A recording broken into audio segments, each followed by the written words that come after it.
Hey comic book fans, my nerdy friends, my geeky compadres, what's going on? Coming at you today with a back issue review of that DC Comics Presents Superman and Aquaman issue that my friend Keegan gave me. So stay tuned and check it out.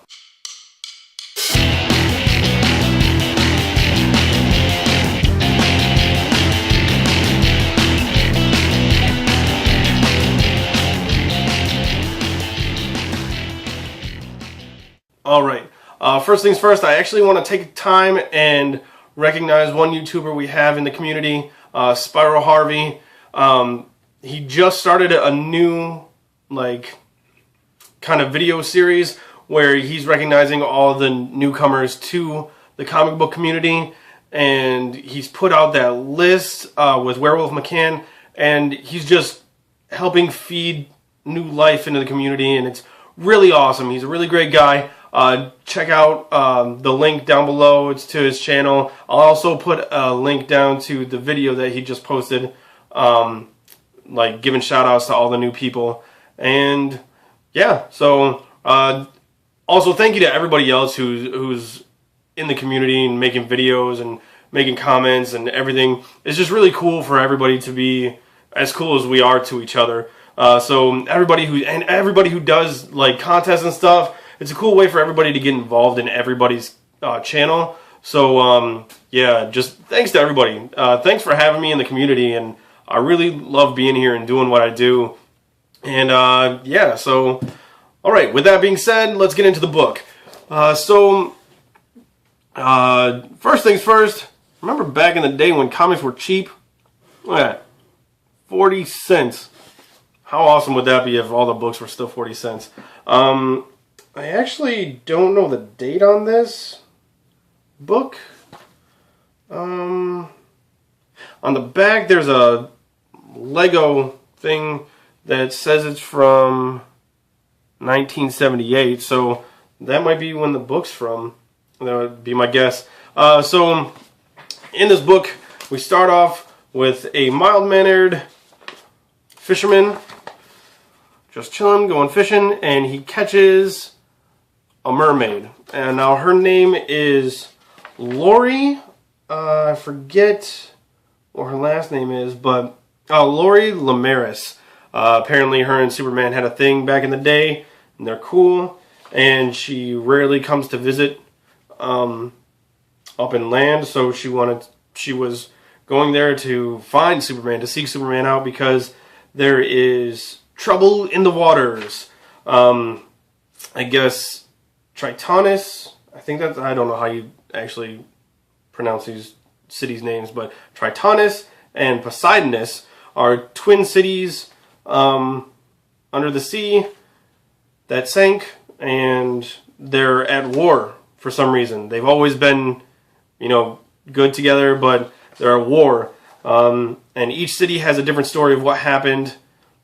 So Superman's going to check it out. Lori says that Aquaman came through with an army from Poseidonus and they attacked Tritonus, and so Superman's like, I'll go check on it, and he goes and checks in with Aquaman at Poseidonus, and he's like, what happened?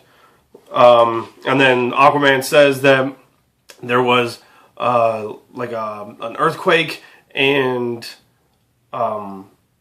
they went to go check on Tritonus, and they started firing at them for no reason whatsoever. So Superman and Aquaman go to Tritonus's gates, and they demand to be let in. You can see right here. I love the artwork on these old books. It's cool. Sorry about the lighting, it's kind of dim in here. But it's late at night, I have no window, so I'm left with just the light. Anyway, so they... the guards say, no, you can't come in. You're with Aquaman. He's the enemy, blah, blah, blah. And Superman's like, no, we're coming in. And he kicks down the gate. And the guards are like, oh, no, Superman's an enemy. And he's like, I'm putting the gate back up. You see right there. So the guards attack them all. And Aquaman and Superman just kind of come to the realization. They're like, let's just surrender, because nothing's going to happen if we don't. So they surrender and go to meet Lori and the elders and they go to the throne room, and guess who's there? It's Orm. He's the Ocean Master and Aquaman's half-brother.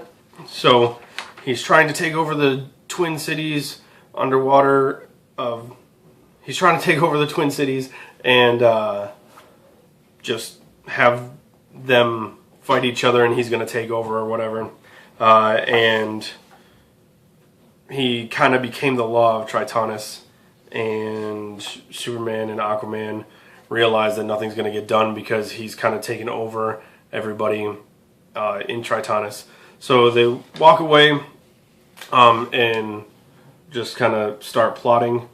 And Superman, being Superman, the most incredible superhero ever, that was sarcasm, just so you know, because I don't really like him, decides to just dig a tunnel in the ocean into the, like, throne room.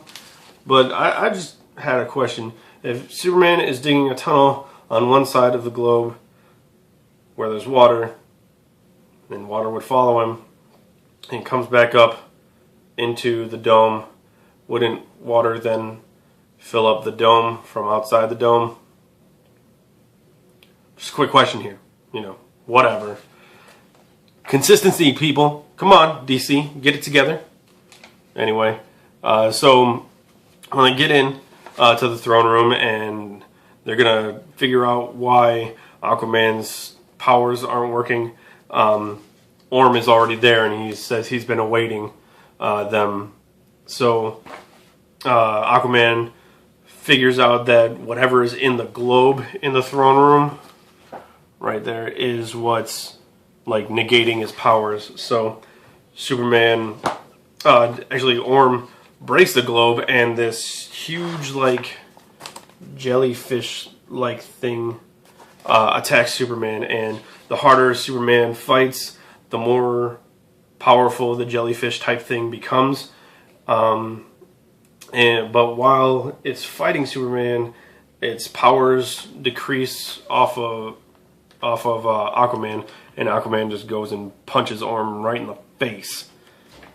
And yeah, so they fight, and Superman realizes that the more he struggles, the bigger the jellyfish thing gets. So he decides, oh, you know what? I'm smart enough. I'll just go limp. And the jellyfish gives up. The jellyfish gives up because Superman went limp and stopped fighting. In which case, Orm lost his power over the jellyfish, and Aquaman then takes out the Ocean Master, and everybody parts as friends. And Superman then decides he's leaving, and he talks to Lori, and she's like, oh, maybe you can come back on better terms next time. And he says, let's see, she says, perhaps next time you can visit Ronald and me, Ronald is her husband, sorry, Ronald and me in a more pleasant time. And he says, I'll try, Lori, but right now Clark Kent has a date to receive an award at the Metropolis Press Club, and that's just the kind of peaceful day I need. So, yeah, that was the ending to the book. It actually goes into, this one feeds into the Green Lantern one that I also have. So I'll be reading that one next, and maybe I'll do another back issue review on that. So that's my back issue review of Superman and Aquaman. DC Presents. It actually wasn't that bad. I mean, I'm not a fan of either of these, but these superheroes, but you know, they work together pretty well. It was kind of, I mean, it's a book from '78. You know what I mean? So you go in expecting not much, and it was actually pretty decent. So if you can find it pretty cheap, I'd pick it up just for some laughs. It was good for some laughs. And with that, I'm gonna go. I'll see you guys on Wednesday. I'll do my haul video. And yeah, keep being good to each other. Love you all.